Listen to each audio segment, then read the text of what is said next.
Notre bonne nouvelle quotidienne, texte de A.T. Jones et E.J. Wagoner. Le seul moyen de pouvoir regarder le soleil en face. Nous tous qui, le visage dévoilé, reflétons comme un miroir la gloire du Seigneur, nous sommes transformés en la même image, de gloire en gloire, comme par l'Esprit du Seigneur. 2 Corinthiens 3, verset 18. Le soleil brille dans le ciel. Nous aimerions bien le regarder, mais un simple coup d'œil nous éblouit tellement qu'il nous faut un moment pour retrouver la vision normale. Mais si vous prenez un prisme, un morceau de verre ayant 3 côtés, et que vous le tenez face au soleil, pour que la lumière traverse le prisme, vous voyez un arc-en-ciel qui se reflète sur le mur. Et quel plus beau mélange de couleurs pourriez-vous retrouver? Pourtant, l'arc-en-ciel n'est rien d'autre que la lumière du soleil avec tout son éclat, mais répartie de façon à ce que nous puissions la regarder et en voir toute la beauté. Le prisme donne aux rayons du soleil un aspect qui rend possible pour nous le fait de le regarder.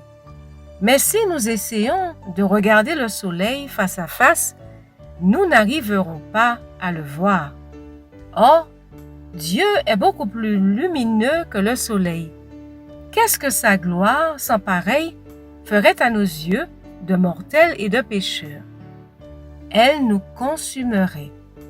Pourtant, Dieu désire que nous voyions sa gloire. C'est pourquoi Jésus se place entre le Père et nous, et le Père fait que toute sa gloire se manifeste en Jésus et brille au travers de son visage. Ainsi, nous sommes mis à même de voir Dieu tel qu'il est. Si vous maintenez le Christ devant vos yeux, vous pouvez voir la gloire de Dieu se manifester tous les jours de l'année. Il est comme un prisme divin qui réfracte les rayons éclatants de la gloire de Dieu.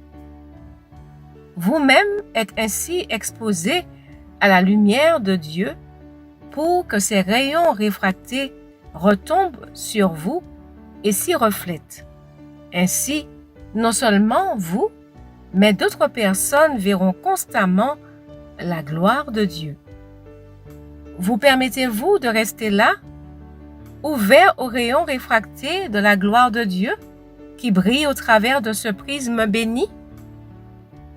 Jésus leur parla de nouveau et dit: « Moi, je suis la lumière du monde. » Jean 8, verset 12. Vous êtes la lumière du monde. Une ville située sur une montagne ne peut être cachée. Que votre lumière brille ainsi devant les hommes, afin qu'ils voient vos bonnes œuvres et glorifient votre Père qui est dans les cieux. Matthieu 5, versets 14 et 16.